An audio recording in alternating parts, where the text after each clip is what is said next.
They dismissed the protest up here at Town Valley. Looks like it's winding up.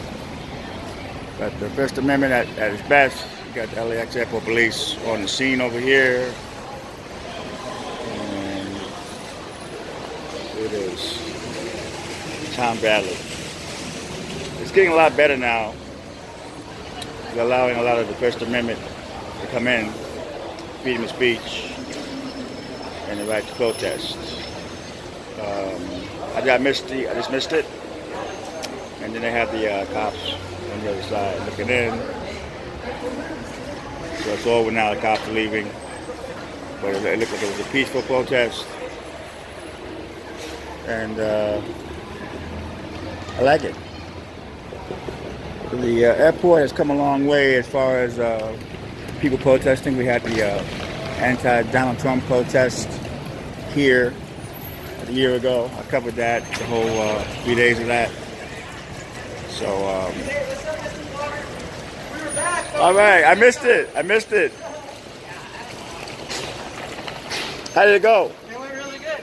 We had more people show up this time. You know, U.S. troops were just attacked 2 days ago over the border of Kobani. Yeah. There's all these jihadists that are gathered there, masked by the thousands, wow, that are threatening to invade the city of Kobani, which is a peaceful democratic region of Syria, and they were literally attacked.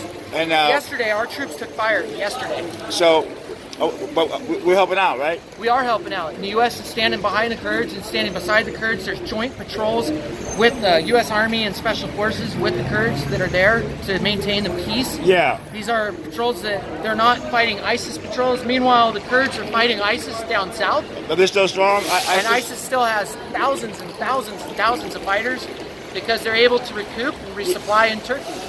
Wow. Also, if you look at what's been happening in Saudi Arabia recently, you know, you can see what Saudi Arabia is Wahhabi. Wahhabi is the extreme version of Islam that we are all fighting.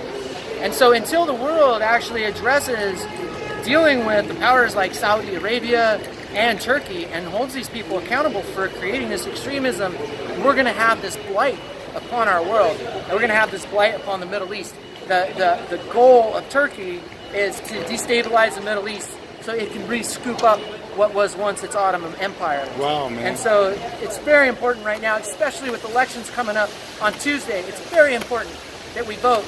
And, you know, vote for, not against. Yeah, right? for. Democrat, Republican, I don't care. Vote. But, you know, we do, no matter what, need to support our friends and allies, the Kurds. So, how come you don't hear about this in the news? The mainstream media is not covering this because of their fascination with the president, with the political system that we have. But remember, it's Donald Trump isn't the problem. The problem is the people that elect Donald Trump. Okay. We need to address that within our society, you know, but that doesn't mean that we should turn our eyes off or our ears off to what's happening in the rest of the world. Countries like Saudi Arabia, who we're selling hundreds and hundreds of millions of dollars of weapons to, that are attacking countries like Yemen for years. It's just been quiet. Nobody's wow, that's covered amazing, it. man. For years, this has been going on. They don't want to cover it. They don't want to cover it because it doesn't fit into their narrative. It doesn't fit into the fact that all oil is bought and sold with U.S. dollars. Damn. Right? So if you look at the world oil market, it's all bought and sold off U.S. dollars. That's all controlled through the Saudi Arab oil barons, which in the 1950s is what Truman made a deal with, and so that we could buy and sell all the oil off U.S. dollars. Wow, you're amazing, man. The history is there. It's accessible.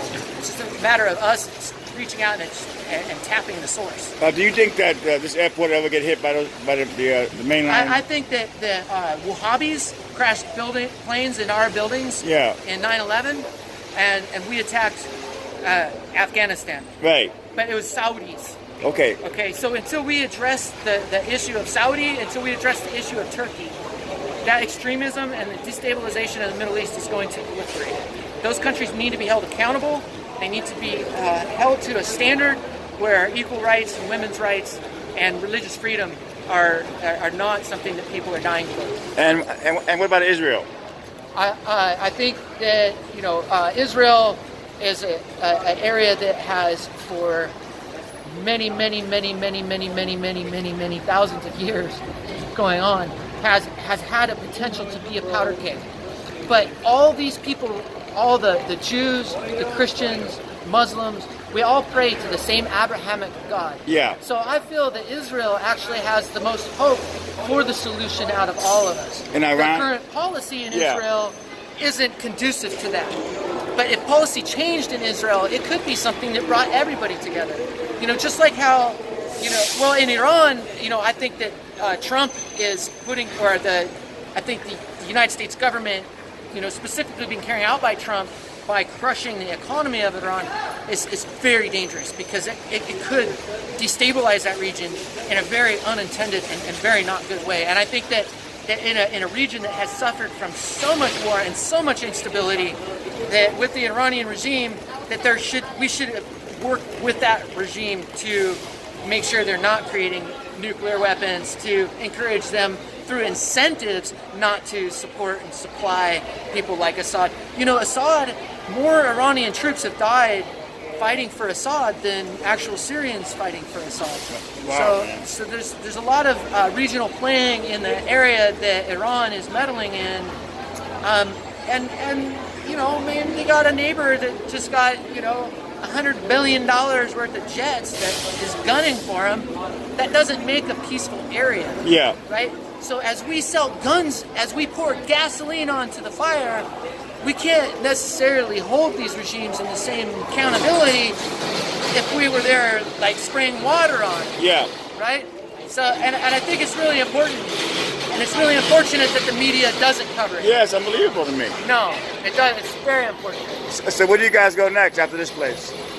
I'm gonna go home and stare at a wall and recover from my PTSD. Wow. Okay, I got you. It's not easy for me to come out here. No, can't be. But I got off my couch today because I feel so strongly that the American people deserve to know what's happening, and that our allies overseas deserve to see that we do care as Americans. It helps. Yeah, so that's why that I did. And the rest of the day, go home, drink a glass of cold water. Can you give the viewers breathe.